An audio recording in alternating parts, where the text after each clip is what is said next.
Mr. A here, just getting ready to knock out another video right here on Double RT Boxing with your host, Mr. A. Thank you for tuning in to the show. Let's get into a breakdown prediction. This is a Cletus Sledin versus Roberto Ortiz.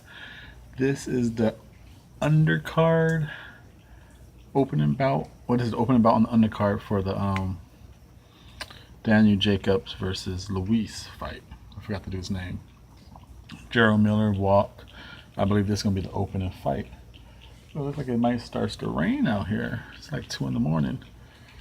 So, this fight, none of these fighters, well, none out of these two fighters, no one is within the top 15 of any major sanctioning body. They're 20. Sledin, the Hebrew Hammer, is 20-0 with 16 KOs.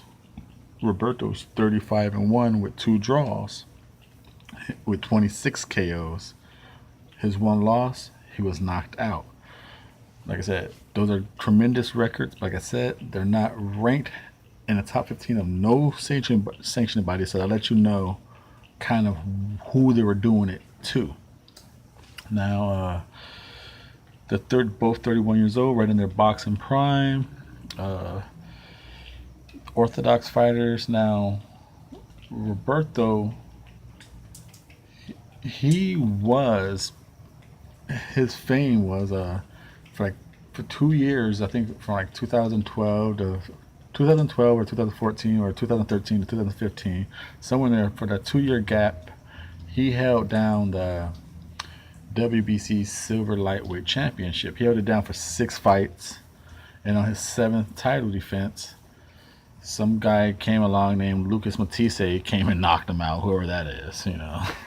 But that's what happened to Roberto Ortiz. He went backwards, Lucas Matisse went forward. That's what happened there. And Sledin is a Hebrew Hammer just trying to make his career up now.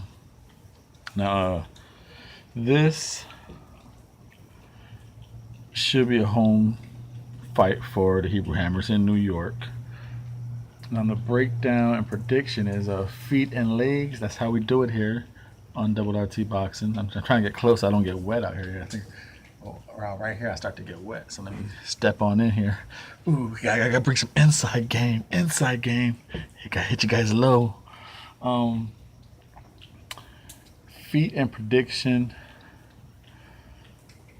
Both these guys got good feet, good legs. They both got a good lower half. You know, Roberto, he does a lot of ducking and bending with his waist. He'll step off to the sides like that. You know, he does those numbers. He's good at that. I guess his con and his feet. Sometimes his feet are a little too wide, so he kind of reaches with his punches. He'll reach with his punch, you know, and that is a little far. Wow, Sledin, he's in and out, in and out. He's in and out on his feet. He's doing it, and he uses, like I said, Roberto does all his nice movement, ducking and all that side to side movement. He does it in front of you. Sledin does all that movement, but he also just goes around you the whole time, just no reason, in and out, making you turn for no reason, just using the ring until he's ready to attack. So I'm going to give the feet and legs to Sledin. Like I said, he uses both of them in more varieties. Now, as far as defense, Roberto, like I said, he has his legs. He goes under. He slips into the side. He doesn't really roll too well. He throws with you. And he's smart enough to know how to smother your work and just hold you. Sledin, I haven't seen the dude hold too often. The dude comes to fight 20-0 with 16 knockouts. He comes to fight. Now his legs, I said, are tremendous. He uses maybe a back foot if he has to, back foot jab. But he'll just circle around the ring, keeping the gap, keeping distance. You know, he'll just circle around until he's ready. He'll fight. Um, he does a lot of movement, and when he does come in, like I said, he comes in. He's kind of like a low. His style of fighting is in the same category as not as wild as Madonna, but not as crisp as Sean Porter. You know, that style. But when he does jab himself in, well, he should jab himself more often because he switches his defense. Like I said, when he's doing all this moving, he's like here. But when he wants to attack for a split second, when he's out here and coming in, he comes in with the George Foreman, the Winky right turtle shell because he comes in low. So he'll come in low and he'll just turtle shell up so you can't uppercut him. And once he gets in, he starts on letting loose. So he goes from turtle shell to high guard and runs around. For and he's a solid 140, solid guy. So I'm going to give the defense to Sheldon because he doesn't get, from what I've seen, he doesn't get hit as flesh as Roberto Ortiz, and he doesn't. It is like 2 in the morning. Why am I? Who is out here wearing perfume? Someone is wearing some perfume out here at 2 in the morning.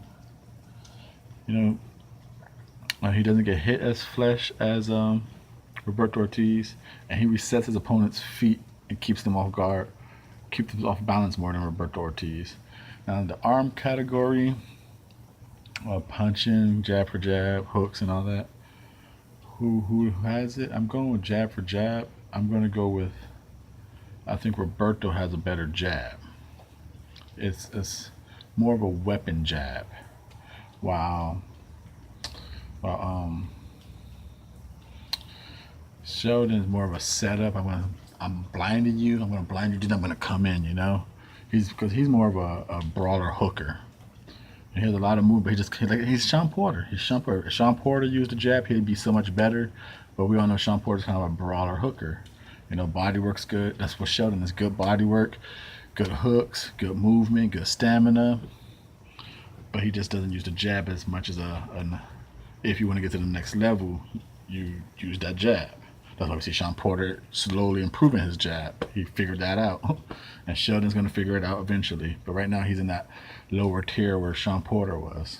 Maidana had to get the jab. So jab for Sheldon is down, but it's there. But it's just like I said, it's a blinding jab, not a weapon jab. Power, Sheldon, the dude throws hard. They each got knockouts, but I think Roberto's knockouts is kind of like accumulation. Wow, Sheldon's is like hit you. Punch combination and variation. They both got limited combinations. Like I said, it's more of just hooks, attackable hooks for Sheldon. Wow, Roberto, he could go a jab, hook, or they're slower. Speed right here with Sheldon's combinations, but slow variations with Roberto Ortiz. On that being said, that's a nice little breakdown there.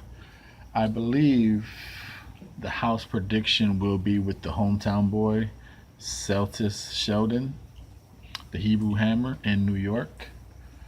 You know, now the only way I could see Roberto winning this fight will be